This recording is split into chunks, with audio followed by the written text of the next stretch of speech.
गोप्या कामात् परात् कंसो द्वेषात् चैत्यादयो चैत्य देश के राजाओं ने द्वेष भगवान से संबंध जोड़ा। शिशुपाल का तो नियम था, जब शिशुपाल का जन्म हुआ तो इनकी माँ को पता चल गया कि इसका वध कृष्ण के द्वारा होगा। तो जाकर के भगवान कृष्ण से हमने विनय करी कि भगवान आपके द्वारा मेरे बेटे का वध होना है, तो क्षमा करिए, मेरे बेटे को आप मारिएगा नहीं। तो भगवान कृष्ण ने वादा किया कि मौसी इसकी सब गलती तुम्हें माफ करूंगा, सब गाली देगा तब तक मैं इसे नहीं मारूंगा, लेकिन 101 हुई तो फिर मैं छोड़ने वाला नहीं। जब राजसूय यज्ञ होने लगा भगवान का, प्रथम पूजन का अवसर आया कि किसका प्रथम पूजन किया जाए, तो सब पांडवों ने एक मत से भगवान कृष्ण द्वारिकाधीश के पूजन की बात कही। शिशुपाल तमक के खड़ा हो गया, इस भगोड़े का प्रथम पूजन हुआ। भगवान ने जब दर्शन लिया, शिशुपाल गालियां देने लगा। जब तक सब गालियां नहीं हुई तब तक भगवान मुस्कुराते खड़े रहे, और जैसे ही सबने गाली दिया भगवान ने सावधान किया, सावधान, अगर अब अगली गाली निकली तो समझ लो क्या सुदर्शन है मेरे हाथ। लेकिन कहाँ मानने वाला था, उसकी तो आदत पड़ी थी गाली देने की। जैसे ही 101वीं गाली दिया भगवान का चक्र सुदर्शन निकल गया।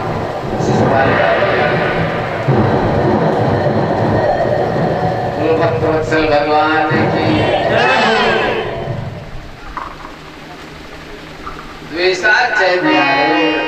चैत्य देश के शिशुपाल आदि राजाओं ने द्वेष भगवान से संबंध जोड़ा, इस कारण उनका कल्याण हो गया। कृष्णवंशियों ने परिवार के संबंध के नाते भगवान से प्रेम किया, इसलिए उनका कल्याण हो गया।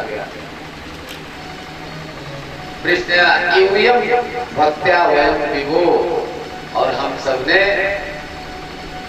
सुखदेव बाबा कहते हैं कि हम सबने भक्ति के कारण भगवान से संबंध जोड़ा, इसलिए हम सब का भगवान कल्याण करते हैं। बोलो भक्तवत्सल भगवान की। भगवान तो समदर्शी हैं, किसी के साथ कोई भेदभाव नहीं करते हैं। एक बार सब राक्षस इकट्ठा हो गया है भगवान के पास, अब बोले भगवान ये बताइए क्या हम ही आपके दुश्मन हैं? जब देखो तो धनुष बाण लिए दिखाई देते हो और कोई नहीं है दुनिया में। जब दुश्मनी ही करना तो मारना ही था, तो हमको पैदा क्यों किया? भगवान ने कहा भैया हमको फिर हमारी वंदना करो, गाली क्यों देते हो? हमसे संबंध जोड़ो। राक्षसों ने कहा महाराज अगर हम प्रेम ही करने लगे, आपकी वंदना ही करने लगे, तो फिर राक्षस किस बात के? राक्षसों का तो स्वभाव है गाली देना, निष्ठा करना। तो भगवान ने कहा फिर प्रेम नहीं कर सकते तो गाली दो, और गाली दो, तो और गालियां देना प्रारंभ कर दिया। और जैसे ही अत्याचार ज्यादा बढ़ गया, भगवान ने एक ही बाण प्राण हर लीना, अदीन जानते निज पद दीना। खींच करके एक बाण मारा, एक बाण में अपना परम पद प्रदान कर दिया। सुखदेव बाबा ने कहा परीक्षित अब बताओ भगवान पक्षपात करते हैं कि कल्याण करते हैं? भगवान के हाथ से जो मरेगा वो स्वर्ग ही जाएगा, वैकुंठ जाएगा। हर व्यक्ति यही कामना करता है कि हमें वैकुंठ मिले। और देवता तो ऋषि मुनि दिन रात तपस्या करते हैं, तपस्या करते करते कभी कोई दीमक तक लग जाते हैं शरीर में, तब कहीं एक झलक मिल पाती है परमात्मा का। और राक्षसों को बस गाली दिया कि एक बाण खींच के मारा, वैकुंठ सीधे इतना जल्दी मुक्ति प्रदान कर देते हैं। तो बताओ पक्षपात करते हैं, भला करते हैं, कल्याण करते हैं? भगवान किसी की बैरी नहीं है। जहाँ हिरण्याक्ष और हिरण्यकश्यप को भगवान दंड देते हैं, मृत्युदंड देते हैं, कल्याण करते हैं, वहीं पर प्रहलाद जी पर भगवान कृपा करते हैं, गले से लगाते हैं प्रहलाद जी को। हिरण्यकश्यप का ही पुत्र प्रहलाद जी हैं, लेकिन प्रहलाद जी के ऊपर भगवान कृपा करते हैं, उनकी रक्षा करते हैं। तो कहाँ भगवान दुश्मन है, शत्रु कहाँ है भगवान? परीक्षित जी कहते हैं महाराज थोड़ा प्रहलाद जी का चरित्र सुनाइए हमको, भी बड़ी इच्छा है मेरी जानने। सुखदेव बाबा कहते हैं परीक्षित सुनो, जब हिरण्याक्ष का भगवान ने वध किया तो उसका बड़ा भाई हिरण्यकश्यप आग बबूला हो गया, स्वर्ग करके मंदराचल पर्वत पर चला गया, घोर तपस्या किया, इतनी कठोर तपस्या किया कि ब्रह्मा जी प्रसन्न हो गए। कहा बेटा वरदान मांगो, तो इसने कहा मुझे अजर अमर कर दीजिए।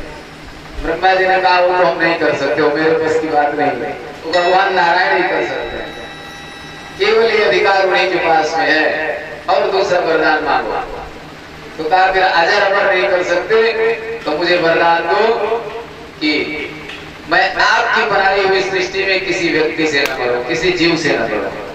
ब्रह्मा जी ने कहा तथा दिया। कहा एक वरदान और दीजिए। बोले क्या? कहा वरदान दीजिए कि न मैं ऊपर पड़ूं न नीचे मरूं। तथास्तु कह दिया ब्रह्मा जी ने।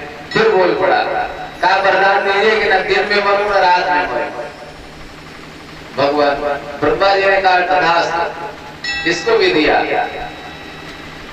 कहा महाराज वरदान दीजिए कि 12 महीनों में से किसी भी महीने में न मरूं। ब्रह्मा जी ने कहा ठीक है, ये भी वरदान मैंने दिया। अब तो उन्मत्त होके प्रणाम करके ब्रह्मा जी को चल दिया कि अब तो मैं अजर अमर हो ही गया, मुझे कौन मारने वाला। चल दिया। हमारी सोच में और जिसके हाथ में व्यवस्था है उसकी सोच में अंतर है। चोर चोरी करने जाता बहुत दिमाग लगाता है कि हम सफल हो जाएंगे, लेकिन कानून जिसके हाथ में है उसकी सोच और आगे तक है। कोई दुष्ट किसी के साथ अन्याय करता है, किसी का कत्ल करता है, तो सोचता है कि हम बहुत होशियार हैं, हम बच जाएंगे, कोई जान नहीं पाएगा कि हमने मारा। लेकिन न्याय करने वाला उससे आगे है, वो ढूंढ लेता है कोई ना कोई गलती। तो हिरण्यकश्यप उन्मत्त होकर के चल दिया, ऋषि मुनियों को परेशान करने लगा, जहां यज्ञ हो रहे विध्वंस करने लगा, अनेक प्रकार के उत्पात मचा दिया, चारों तरफ सृष्टि में तूफान ला दिया। भगवान बड़े परेशान, देवता सब नारायण की शरण में। इस हिरण्यकश्यप के 4 पुत्र हुए, राग, अनुराग, संहार, प्रहलाद। प्रहलाद सबसे छोटे थे, लेकिन बचपन से ही भगवत भक्ति का रंग चढ़ गया था इनके ऊपर। बचपन से ही ब्रह्मण्य शील संपन्ना, परम ब्रह्मण्य थे, शील संपन्न थे।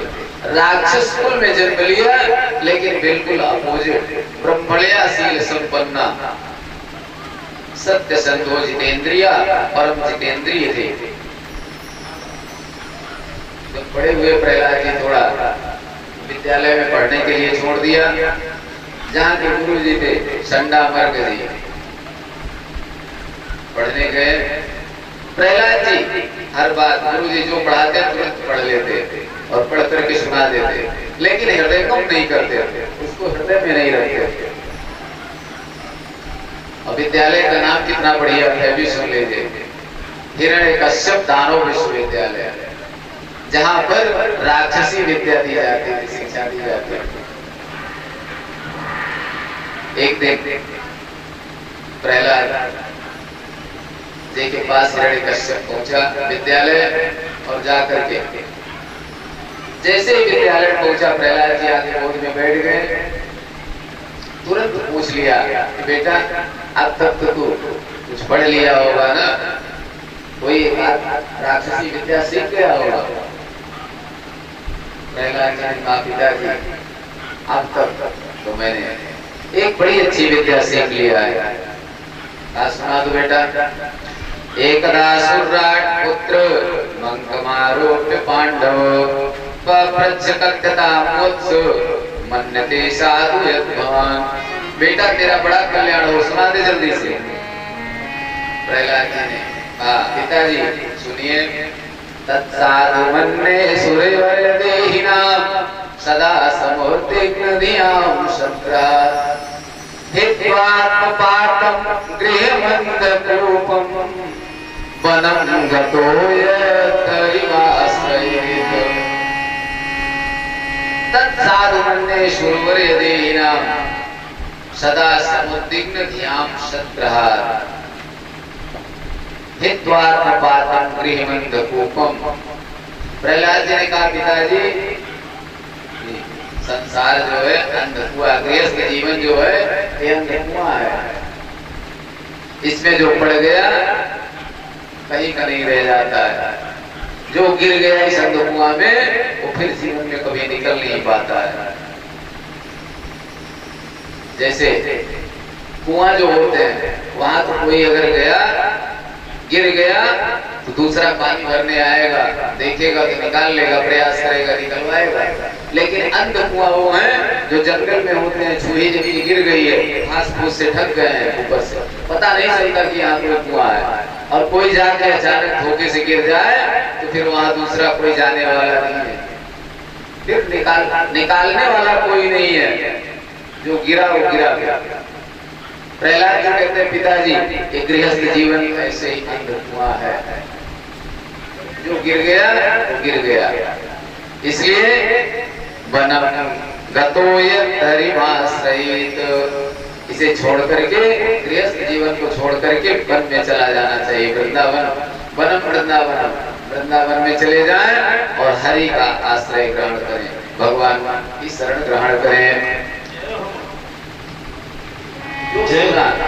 हिरण्यकश्यप जो सुना सुन के आग गंगा हो गया। पहले तो बड़ा क्रोध आया कि बेटे को ही मार दो, लेकिन फिर सोचा बेटा तो अबोध है, इसको मारने से कोई मतलब नहीं। जो इसको सिखाया गया है, विद्यालय में पढ़ाया गया है, वो ये सुना रहा है, इसका कोई दोष नहीं। तो उतार के गोद से नीचे किया और कहा जाओ बेटा अपने गुरुजी को मिलो। प्रहलाद जी गए, गुरुजी पिताजी बुला रहे। दौड़े दौड़े चंडामर्क जी आए, कहा प्रभु आज कैसे कृपा किया, सरकार बताइए क्या आदेश है। हिरण्यकश्यप ने कहा वो सब बात बाद में बताऊंगा, पहले ये बताओ कि हमारे बेटे को पढ़ाकर क्या होगा। हमारा बेटा हमारी गोद में बैठ कर कह रहा है कि वन में चले जाओ और हरि का आश्रय ग्रहण करो, भगवान का आश्रय ग्रहण करो, यही पढ़ा करो। चंडामर्क जी सुन करके व्यक्त हो गए, आश्चर्यचकित रह गए।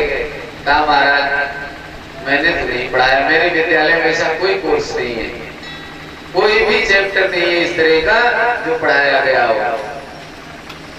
तो कहा फिर कैसे मेरा बेटा सुना रहा, सावधान, दोबारा अगर ऐसे हुआ तो फिर खैरियत नहीं है। कह करके हिरण्यकश्यप चला गया। आकर के चंडामर्क जी ने प्रहलाद जी से ही पूछा कि बेटा बताओ ये तुम्हारी बुद्धि किसने खराब करी, बताओ तो सही। वत्स प्रहलाद भद्रम ते सत्यम कथय मामृषा, बिल्कुल झूठ मत बोलना बेटा, सही से बताओ किसने तुम्हारी बुद्धि खराब की है। तो प्रहलाद जी ने कहा कि गुरुजी जो सत्य के मार्ग पर चलने की प्रेरणा दे, धर्म की बात है, लोग इसे पागल समझते हैं, मूर्ख समझते हैं। इस तरह की न्याय संगत बातें करने लगे प्रहलाद जी। तो चंडामर्क जी ने डंडा उठाया और कहा दैदेय चंदन बने जातो एवं कंटकद्रुमा, इस चंदन जैसे वन में, चंदन जैसे राक्षसों के वन में बबूल का पौधा कहां से आ गया, जातो एवं कंटकद्रुमा। बहुत डांटा। प्रहलाद जी शांत भाव से हर परिस्थिति में सब डांट फटकार करके छोड़ दिया। एक दिन पूरा काफी समय बीत गया, वर्षों बीत गया। संडामर्क जी प्रहलाद जी को घर छोड़ने गए। दयालु ने सुंदर श्रृंगार किया प्रहलाद जी का, नहला धुला के स्नान ध्यान करा करके ले आके प्रहलाद जी की गोद में दे दिया। हिरण्यकश्यप की गोद में प्रहलाद जी को बैठा दिया। हिरण्यकश्यप ने फिर प्रश्न कर दिया कि बेटा बताओ, अब तो बहुत दिन हो गया पढ़ते पढ़ते, अब तो तुमने बहुत विद्याएं सीख ली होंगी, बताओ तब क्या पढ़ा है? तो प्रहलाद जी ने नवोधा भक्ति सुना दिया।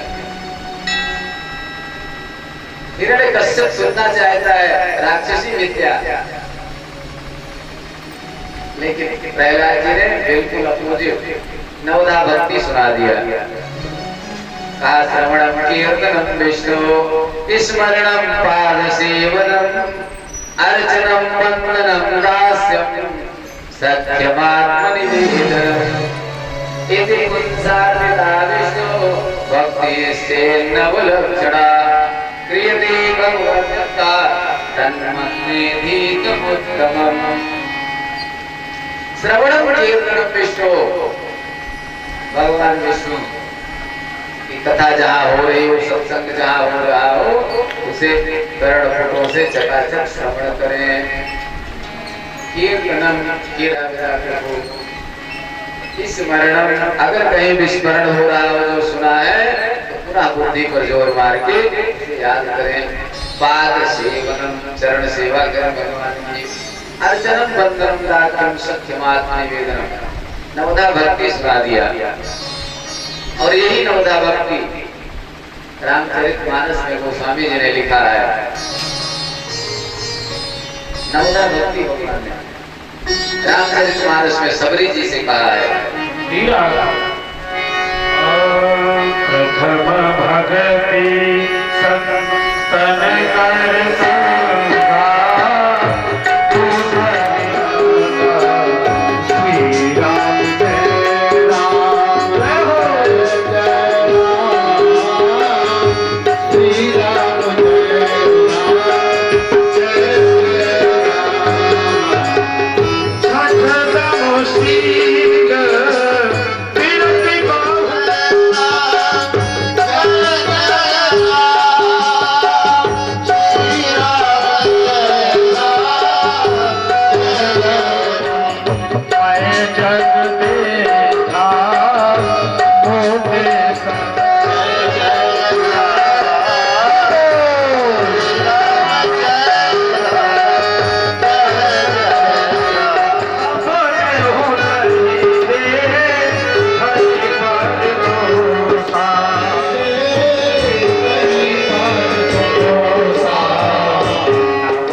स्नान करके संगम में जब चलने लगे, सत्संग हो रहा था, चारों तरफ कथा हो रही थी, तो राजा साहब से निवेदन किया कि आप आज्ञा करें तो बैठ के थोड़ी देर हम भी सत्संग करें, आनंद लें।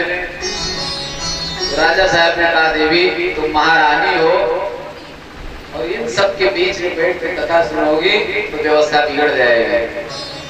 राष्ट्रपति के लिए प्रोटोकॉल होता है ना, हर जगह हर आदमी नहीं बैठ सकता, व्यवस्था बिगड़ जाएगी। तो कहा तुम महारानी हो, तुम यहाँ बैठ के कथा नहीं सुन सकते।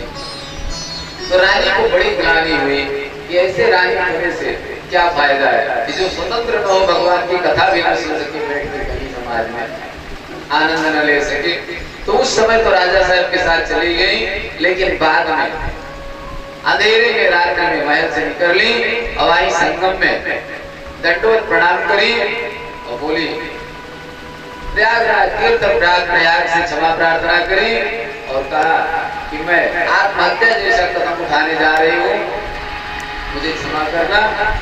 ऐसे रानी बने से तो अच्छा है मर जाना है, और अगला जन्म मेरा हो तो किसी गरीब के घर में जन्म ले देना, ताकि मैं स्वतंत्रता से भजन तो कर सकूं भगवान का। शरीर छूट गया, अगला जन्म हुआ सबर जाति में, नीच जाति में जन्म हुआ। जब बड़ी हुई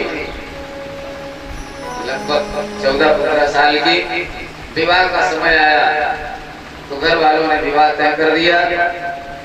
बारात आ गई, रात्रि होने लगी। सबरी ने देखा कि एक कमरे में ढेर भेड़ बकरियां बंधी हुई हैं। माँ से पूछा, माँ ये सब भेड़ बकरियां किस लिए हैं? माँ ने कहा, बेटी तेरी सगाई है ना, ये बारातियों के स्वागत के लिए आई है भेड़ बकरियां। सबरी ने कहा, राम राम, मेरी सगाई और इन सब का वध ये नहीं हो सकता। सब भेड़ बकरियों को चोरी से खोल दिया पीछे के दरवाजे से और स्वयं निकल करके चली गई घर से। जंगल में जाकर के चली गई, सीधे जंगल में संत महात्माओं के आश्रम में गई और सबसे निवेदन किया कि महाराज मुझे अपने आश्रम में रख लीजिए, मैं आपकी सेवा करूंगी, झाड़ू बहारू करूंगी, अटूटी प्रसादी जो मिल जाएगा उसे में संतोष रहेगा, भजन करूंगी। लेकिन सब संत महात्माओं ने हाथ जोड़ लिया कि तुम नवयुवती हो, समाज क्या कहेगा? स्त्री के लिए सबसे बड़ा कष्ट है लोकलाज, समाज क्या कहेगा? सबने हाथ जोड़ लिया, भटकती रही, अंत में निराश होकर चलने लगी। तो मतंग ऋषि की कुटिया देख रही तो सोचा एक बार इनसे भी निवेदन कर लो। मतंग ऋषि के पास जाकर हाथ जोड़ के खड़ी हो गई, सारी व्यथा बताई। मतंग ऋषि ने कहा, बेटी कोई कुछ भी कहे तुम मेरे आश्रम में निश्चित होकर रहो, जिसको जो कहना है कहता है। मेरा नाम मतंग है, मैं किसी की कोई परवाह नहीं करता। सबरी मतंग ऋषि के आश्रम में रहने लगी। धीरे धीरे समय बीतता गया, महाराज जी की सेवा करती, झाड़ू बहारू करती, दूधी प्रसादी पाती, बैठ करके भजन करती जो समय मिलता। धीरे धीरे समय पूरा हुआ, महाराज जी के जाने का समय हो गया तो सबरी रोने लगी। महाराज जी जब अस्वस्थ हुए तो रोने लगी सबरी कि प्रभु अब मेरा अवलंब क्या होगा? तो मतंग ऋषि ने कहा, बेटी तुमने बहुत सेवा की है हमारी, मेरा आशीर्वाद है एक दिन राम जी जरूर तेरे यहाँ आएंगे, चिंता मत कर। मतंग ऋषि का तो शरीर छूट गया, चले गए। सबरी गुरु वाक्य भगवत वाक्य मान करके एक न एक दिन भगवान जरूर आएंगे रहने लगे। भजन की आदत पड़ गई, भजन करती।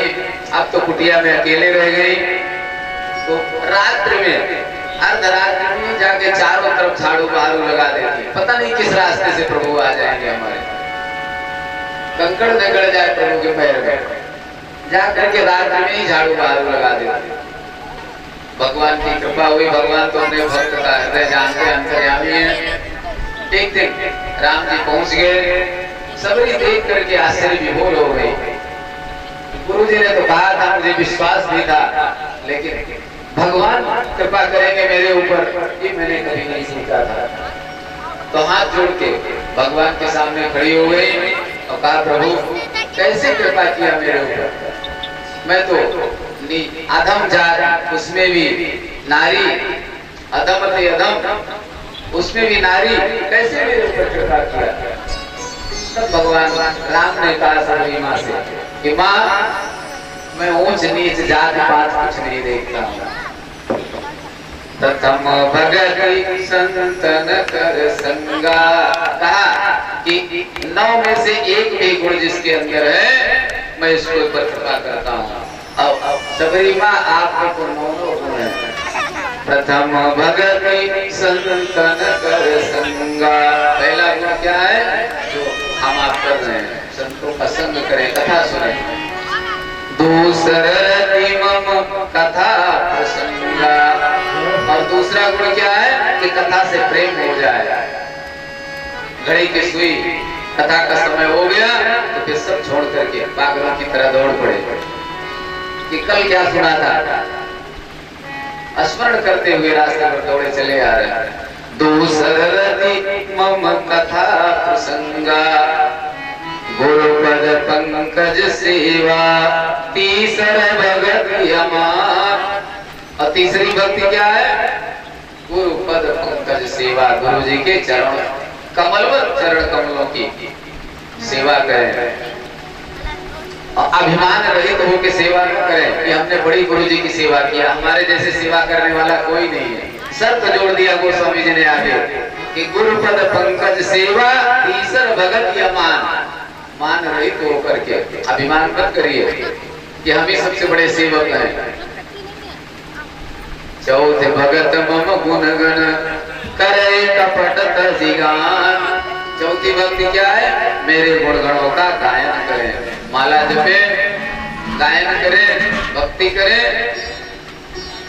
करे कपट तजिगान, लेकिन कपट न हो हृदय में कि माला जपे जा रहे हैं, दाम मिल जाए तो दूसरे का माल अपनी जेब में आ जाए। कपट रहित होकर के भगवान का भजन करें। मंत्र जाप मम दृढ़ विश्वास, पंचम भजन सुवेद प्रकाशा। मंत्र जाप मम दृढ़ विश्वास, मेरे मंत्र में दृढ़ विश्वास हो कि जो मैं जप रहा हूँ गुरु जी ने जो बताया है वो कल्याणकारी है। ये मत सोचिए कि मंत्र कुछ नहीं होते, मंत्रों में बहुत बड़ी शक्ति है।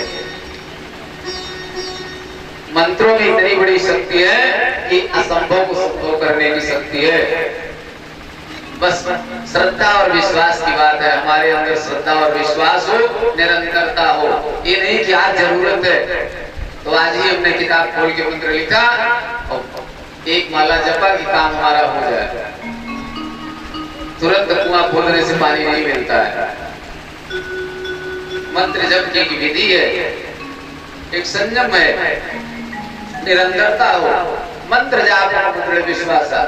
मैं आपसे बताऊं, मंत्रों में इतनी बड़ी शक्ति, मैं कोई तपस्वी नहीं हूँ, मैं भी आप जैसे साधारण हूँ। व्यासपीठ पर बैठा हूँ तो पूजनीय हूँ, आप सब पूजा करते हैं। व्यासपीठ से उतरने के बाद हम भी आप जैसे हैं, लेकिन इतनी बड़ी शक्ति मंत्र जाप में है जो मैंने प्रैक्टिकल में अपने जीवन में देखा कि पिशाच बाधा जैसी चीजें जो कि वर्षों तक लोग रोते गाते रहे।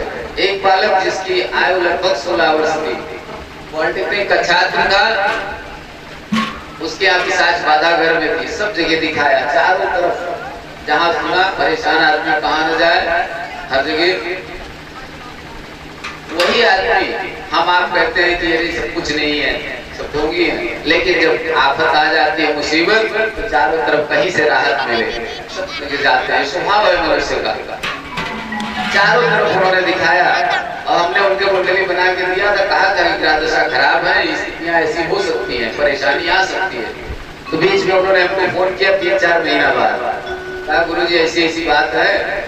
और उस बच्चे की परेशानी ये थी कि जैसे बुखार आता है जब, तो कमर के पास गोही होती है, दोनों तरफ गोही निकल आती है बुखार, तो एक तरफ गोही के दर्द होता था। इतना भयंकर दर्द, 24 घंटे में 6 घंटे चिल्ला चिल्ला के रोता था बच्चा, इतना दर्द होता था। सोचिए, कल्पना करिए कैसे जीवन चलता रहा। धीरे धीरे यात्रा में बार बार जाकर के झांके रसोई, कुछ बना ही नहीं। जब राइस नहीं हुई तो दोपहर में गुरुजी के पास जाके बोला, गुरुजी आज कुछ बनेगा कि नहीं क्या? गुरुजी ने कहा आज एकादशी है, ना कुछ बनेगा ना कुछ मिलेगा। तो कहा गुरुजी अगर आज हम एकादशी कर लिए तो द्वादशी तो देख ही नहीं पाएंगे, और सबसे एकादशी कराओ। गुरुजी ने कहा सब एकादशी कर रहे हैं, आश्रम में बनेगा नहीं तो कहां से तुमको मिलेगा, तुमको भी आज करना पड़ेगा, व्रत रहना होगा। कहा गुरुजी कह दिया ना कि प्राण हमारे चले जाएंगे, हम एकादशी नहीं रह पाएंगे, और सबसे कराओ। चरणों में गिर के रोने लगा।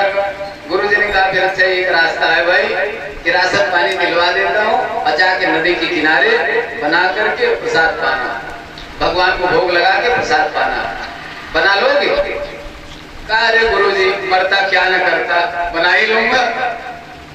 गुरुजी ने दिलवा दिया राशन पानी, लेकर के गया तो नदी के किनारे किसी तरह से टेढ़ा मेढ़ा बनाया जो बन सका, बना करके भगवान को बुलाने लगा। सोचा कि भगवान सचमुच आते होंगे, तो भगवान को बुलाने लगा, भगवान को बुलाने लगा। राजा राम आए, प्रभु राम आए, प्रभु राम आए, मेरे भोजन करूं भोग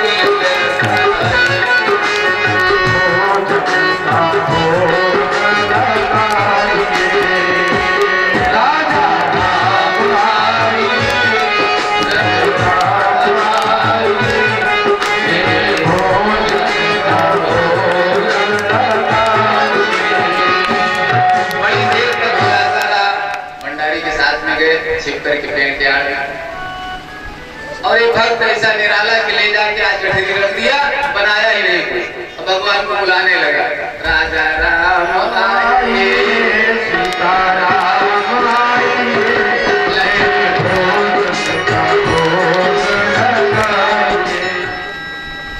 देखा तो तुरंत पूछ पड़ा कि भगवान ये कौन है? अरे हमारे सेवक हनुमान जी है, बड़े पराक्रमी है, इनको कौन नहीं जानता है?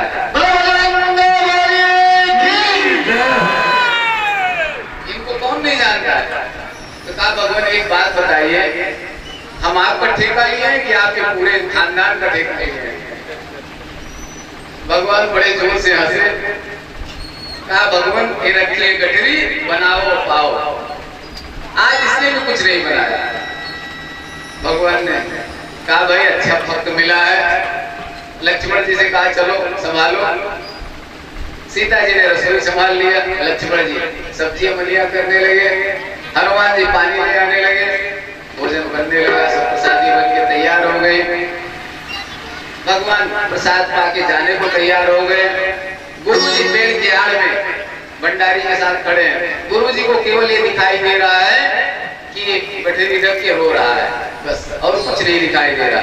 भगवान नहीं दिखाई दे रहे हैं। और भगवान प्रसाद पाके जाने को हो गए।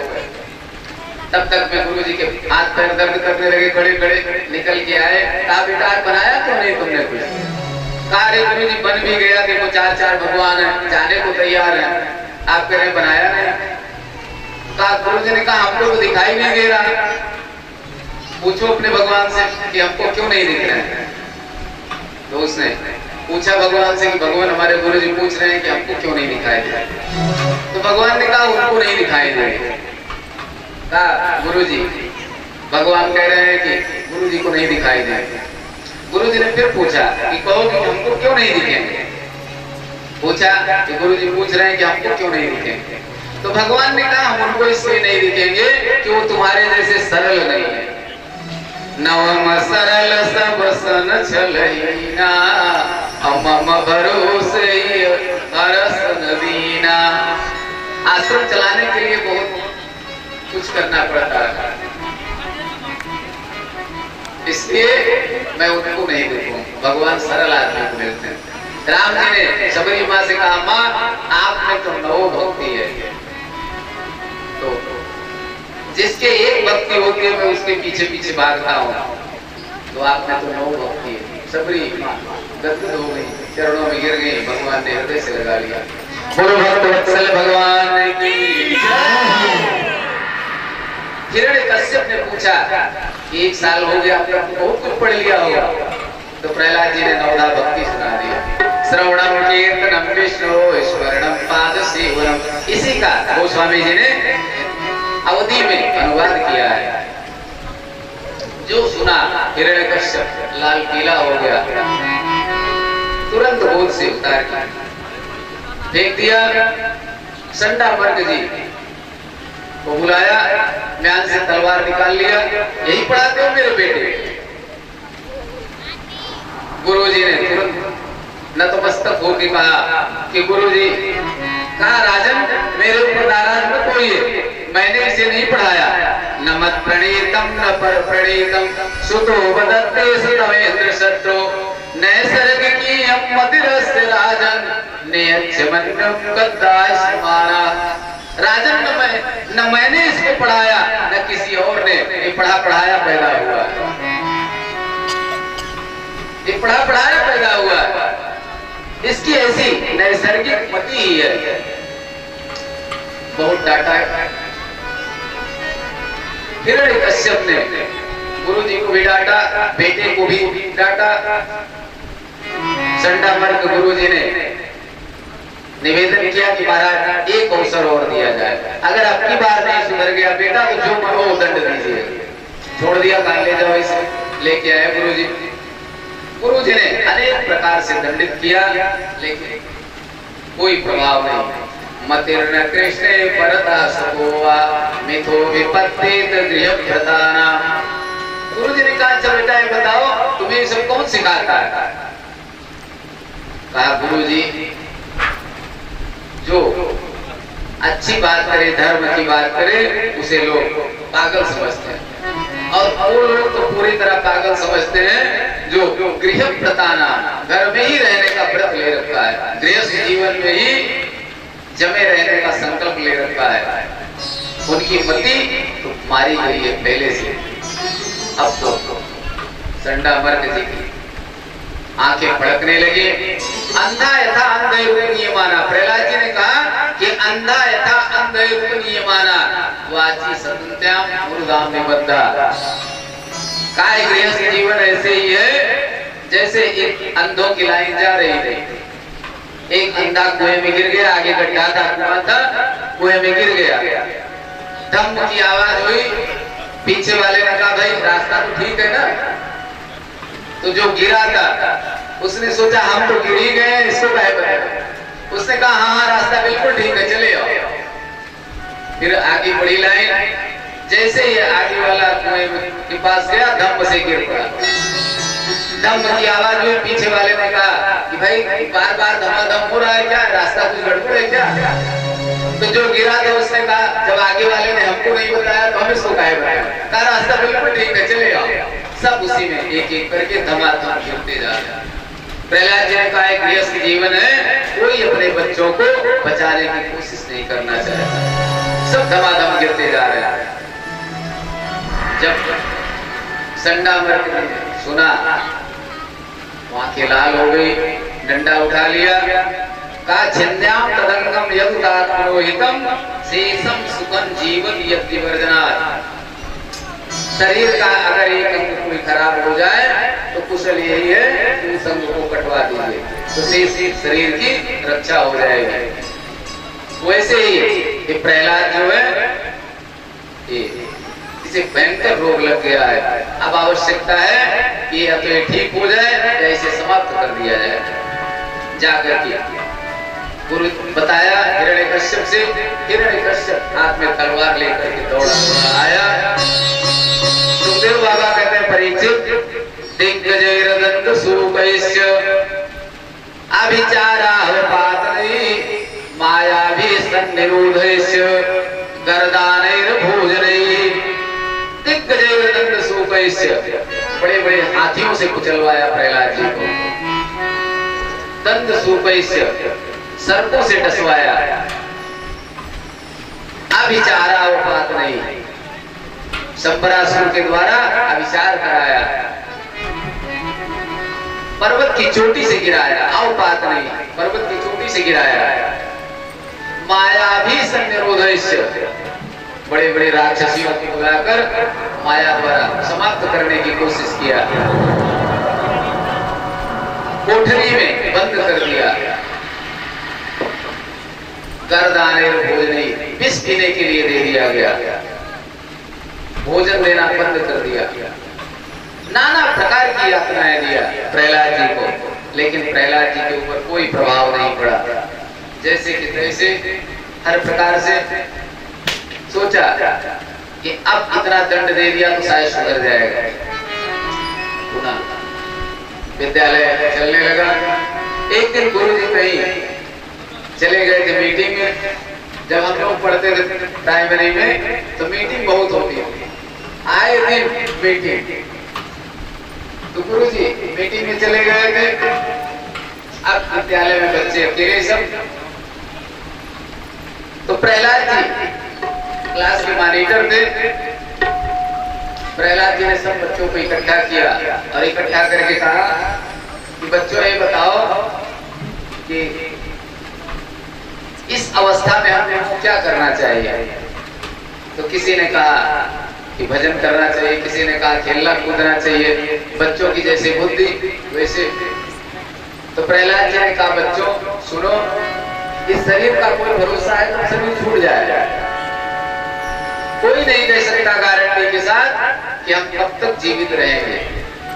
कौमार आचरित प्राज्ञो धर्मान भागवतानि।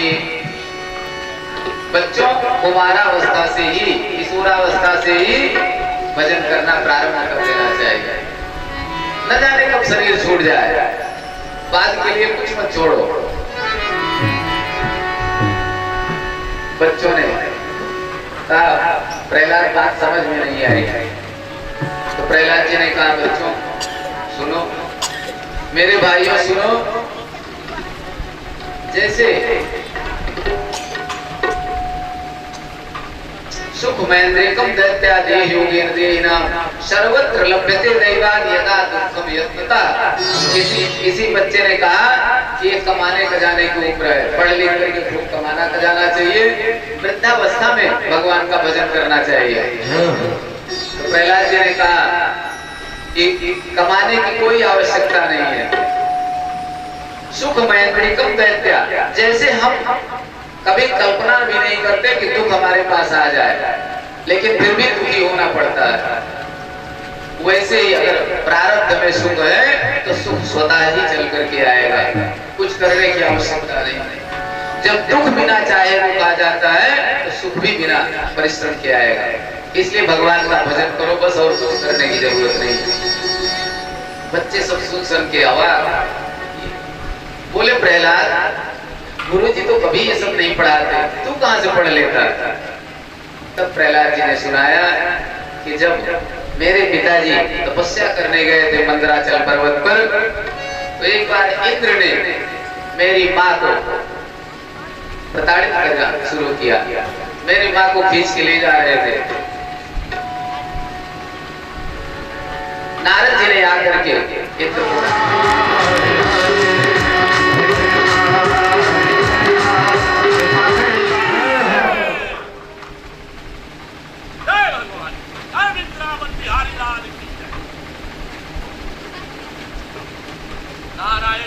बच्चे सब थप्पा मार के नाच रहे थे। गुरुजी का माथा ठनक गया, राम राम। अभी तक प्रहलाद अकेले बीमार था, अब सब बच्चों को रोग लग गया। अगर मैं गया तो कहीं ऐसा न हो मुझे भी रोग लग जाए, इसलिए गुरुजी वहीं से पीछे मुड़ के सीधे हिरण्यकश्यप के महल में चले गए और कहा राजन बीमारी फैल गई, सब बच्चे आए प्रहलाद जैसे हो गए। जो सुना हिरण्यकश्यप आग बबूला हो गया, अब तो धैर्य उसका टूट गया। तलवार लेकर दौड़ा दौड़ा आया। सुखदेव बाबा कहते हैं परीक्षित कोपावेश चलत गात्रा पुत्रम हंतुम मनोदधे, आज पुत्र को मार ही डालूंगा। क्रोध में भरा हुआ आया और आकर के बच्चे जो जैसे थे, गुरुजी को बच्चों ने देखा तो जो इस स्थिति में थे सब वैसे खड़े रह गए। कोई सिर पर हाथ रखा था, एक हाथ कमर पर वैसे ही खड़ा था, कोई नाच रहा था उसी पोजीशन में खड़ा हो गया, डर के मारे सब जैसे थे। हिरण्यकश्यप आया, प्रहलाद जी का हाथ पकड़ा, एक हाथ में तलवार है, एक हाथ से प्रहलाद जी का हाथ पकड़ा और दूर से चिल्ला कर कहा हे दुर्विनीत मंदात्मन कुल वेद करागम इस्तत् धर्म मत्सा समोद्धूतम नेष्ये त्वादेवक्षयम्। दुर्विनीत आज भी तुझे यमलोक पहुंचा के मिलूंगा। तू इतना उद्दंड हो गया है, निडर हो गया है, तू किसके बल पर कूद रहा है? क्रोधस्य से कंपन्ते। लोग कहते हैं ना कि हमको जानते नहीं अभी, तो कह रहा है हिरण्यकश्यप तो क्रोधस्य से कंपन्ते, मेरे क्रोध करने से क्रोधस्य से कंपन्ते त्रयो लोका सहेश्वरा, तीनों लोगों के लोकपाल कांप जाते हैं। और तू निडर की तरह मेरी आज्ञा का उल्लंघन कर रहा है। तस्य मे भीतवन् मूढ़ शासनम किम बलोतेगा, मेरी आज्ञा का उल्लंघन कर रहा है। प्रहलाद जी ने मुस्कुरा के कहा कि पिताजी ये जो बल दिखा रहे हैं, छाती ठोक रहे हैं, ये सब हमारे प्रभु का बल दिया हुआ है। न केवलम मे भक्तस्य राजन सवै बलम बलिनाम च परेशान। जितने बलवान है सब बलवानों में मेरे प्रभु का ही बल है। उन्हीं के बल पर आप गरज रहे हैं। अब तो और आगे क्रोधित हो गया, चिल्लाने लगा हिरण्यकश्यप ने कहा अच्छा तेरा भगवान है तो दिखाई देता है कभी? प्रहलाद जी ने कहा पिताजी मेरे भगवान कहाँ नहीं है, जहाँ देखो वहीं दिखाई देते हैं। हिरण्यकश्यप ने कहा फिर दिखा इसी खंबे में, खंबा गड़ा हुआ था, कहा खंबे में देखा भगवान खंबे में भी है। वास्तव यदि सर्वत्र कस्मात स्तंभे न दृश्यते, अगर सर्वत्र है तो इस खंबे में क्यों नहीं दिखाई दे रहा है तेरा भगवान? प्रहलाद जी ने भगवान का स्मरण किया और उसी खंबे से गगन गणगणानो खंब फाटो चरचरानो निकसो नर नाहर को रूप अति भयानक है। ककड़ कड़कड़ावे दसन जीभ लप लपावे चितवत सरोज मानो सरोज खानो है। नृसिंह भगवान उसी खंबे से प्रकट हो गए। प्रेम से बोलिए नृसिंह भगवान की।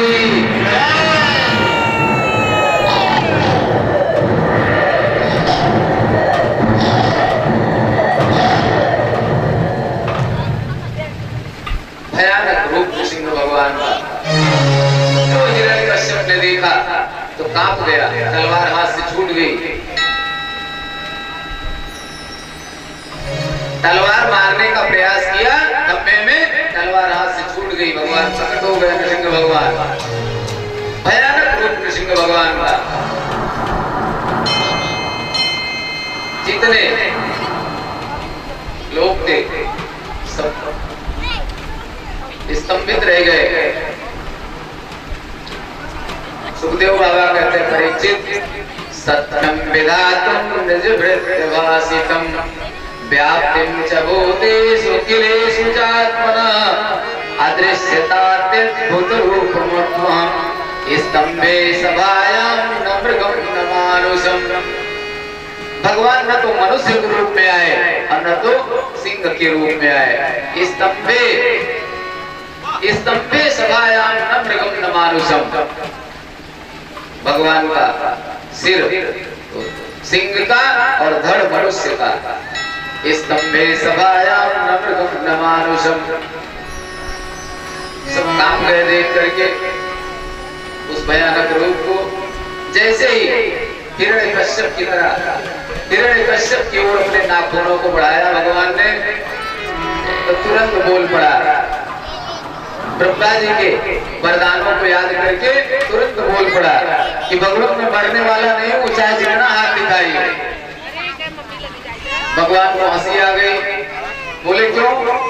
कहा ब्रह्मा जी ने मुझे वरदान दिया है कि मैं न दिन में मरूंगा न रात में मरूंगा। भगवान ने कहा न दिन है न रात है, संध्या का समय हो रहा है, गोधूल वेला है, संध्या का समय है। कहा एक वरदान और दिया है। कहा बोल जल्दी। कहा न ऊपर मरू न नीचे मरू। भगवान ने पकड़ के अपनी गोद में बैठा लिया। कहा तू मेरी गोद में बैठा है, न ऊपर है न नीचे है। अब बता। तब फिर बोल पड़ा कि ब्रह्मा जी की बनाई हुई सृष्टि में किसी जीव से न मरो। भगवान ने डांट के कहा ब्रह्मा जी को मैं बनाता हूँ, ब्रह्मा मुझे नहीं बनाता। अब तो घबराने लगा। तब तक में एक वरदान और याद आ गया कि भगवान 12 महीने में से किसी भी महीने में ना मरो। बड़े विश्वास के साथ कहा कि भगवान 12 महीने में किसी महीने में मरने वाला नहीं हूँ। भगवान ने कहा 13वां महीना मलमास चल रहा है, पुरुषोत्तम मास चल रहा है, तेरे लिए स्पेशल बनवाया है। अब तो घबरा गया।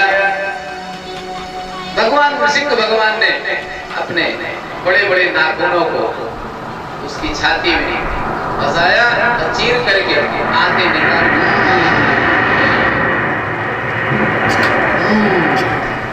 आते निकाल करके माला बना करके पहन लिया।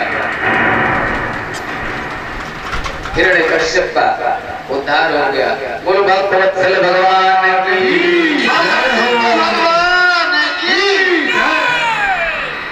ये हिरण्यकश्यप जो था भगवान का पार्षद था। जय और विजय दोनों भगवान के पार्षद थे। शनकादियों के श्राप से 3 जन्मों के लिए इनको श्राप मिला था। पहले जन्म में हिरण्यकश्यप और हिरण्याक्ष, दूसरे जन्म में रावण कुंभकर्ण, तीसरे जन्म में शिशुपाल और दंतवक्र। जब गिर करके चरणों में रोया था तो सनकादियों ने आशीर्वाद दिया कि जाओ भैया, राक्षस तो तुम जरूर बनोगे, लेकिन 3 जन्मों के बाद भगवान के द्वारा ही तुम्हारा कल्याण होगा। तो आज प्रभु ने सिंह रूप धारण करके कल्याण किया इसका। ब्रह्मा जी के वरदानों की भी भगवान ने रक्षा किया, अपने भक्त प्रहलाद की भी रक्षा किया, शास्त्र की मर्यादा का भी पालन किया। बोलो वृंदावन बिहारी लाल की। अब सारे देवता भगवान को प्रसन्न करने के लिए आने लगे। सबसे पहले ब्रह्मा जी हंस पर बैठकर आए आरती करने के लिए। जैसे ही आगे बढ़े भगवान ने दहाड़ लगाई, ब्रह्मा जी का हंस भाग गया। भगवान भोलेनाथ आए, सिंह ने दहाड़ लगाई, भोलेनाथ का नंदी बैल भाग खड़ा हुआ। सब ने कोशिश किया लेकिन किसी से प्रसन्न नहीं हुए भगवान। मनु महाराज आए, भगवान ने तुरंत पूछ दिया कि कौन हो तो? कहा महाराज मैं मनु। सबने कोशिश किया, सबका प्रयास विफल गया। अंत में सबने जाकर के लक्ष्मी जी से प्रार्थना किया कि माँ चल करके अपने पतिदेव को संभालिए। आज देखिए किस रूप में आए हैं, किसी से प्रसन्न होने वाले नहीं है, अब आप ही से प्रसन्न होंगे।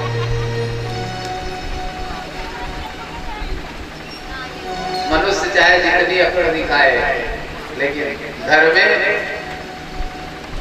सब नॉर्मल रहते हैं। तो देवताओं ने सबने कहा कि माँ अब आप ही चलिए, आप ही से प्रसन्न होंगे।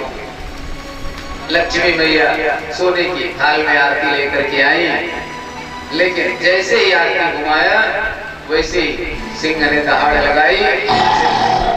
नृसिंह भगवान ने दहाड़ लगाई, आरती हाथ से गिर गई, लक्ष्मी बगल गिरी।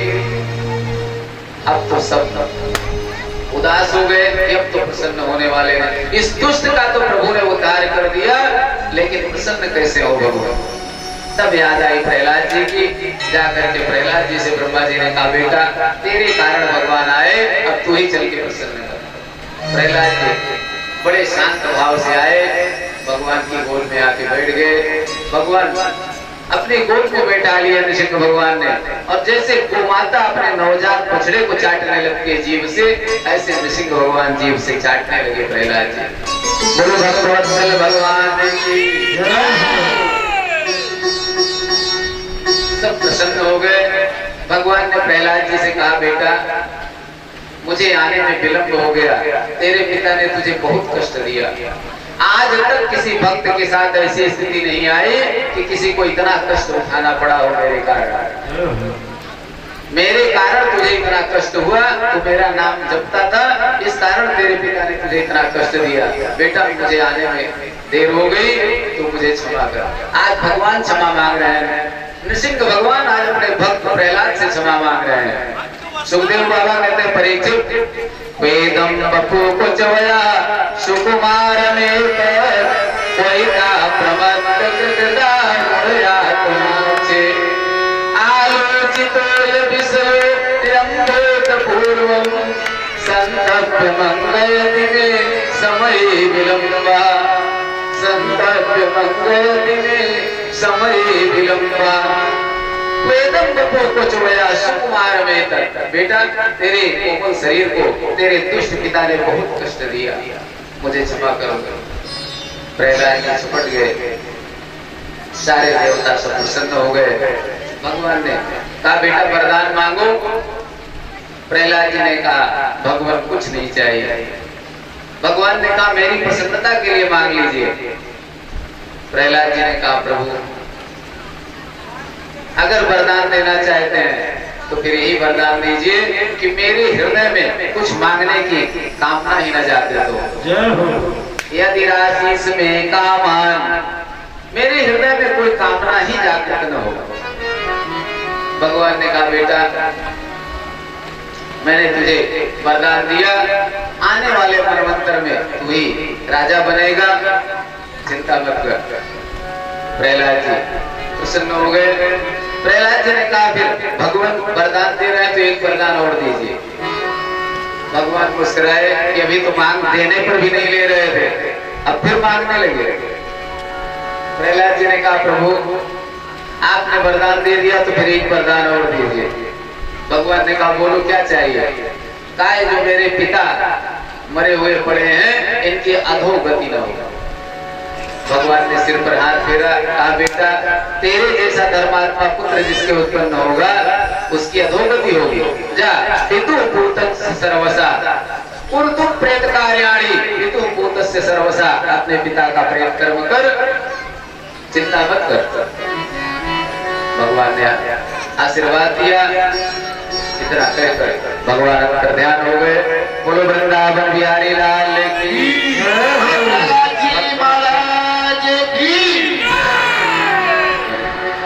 हरि गुण गाकर हरि गुण गाके आइए हम आप भी भगवान